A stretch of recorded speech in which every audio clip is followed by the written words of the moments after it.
So you've come to the end of week number one for your course, and in discussion board number one, you were thinking through the nation of Israel as in light of the Exodus, and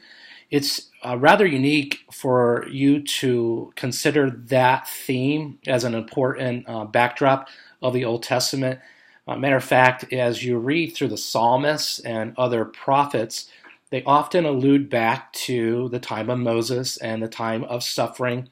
through the wilderness. The wilderness is a sort of schoolhouse or training in which God uses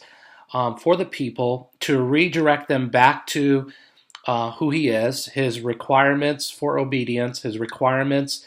of being a covenant people. And so, as you think through the Old Testament,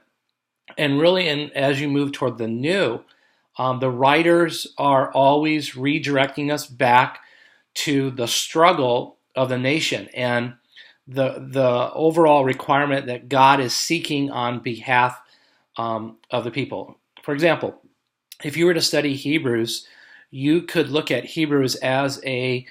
sort of survey of the Old Testament from the beginning of Genesis all the way through the covenant of promises through the prophets. And in regards to that, it is that author's intention to show how Christ is the fulfillment of that which the prophets and the writers discuss and communicated to the people of God in the Old Testament. So as you have come to the end of week one, I'm hoping that you see that there is a connection between both testaments. And as you focus primarily on the Old, you see the connection between the writers and their theme development, suffering, going through trial, going through testing, and that Exodus experience is that sort of schoolhouse or training in which the writers are trying to encourage the people of God to submit to. And God uses the wilderness as a place for us to think about our own experiences and our own time of training in the schoolhouse of God, that we might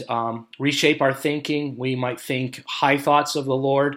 and see His holiness, see His majesty, see His glory. And so that's the direction of week number one, and as we move toward week number two.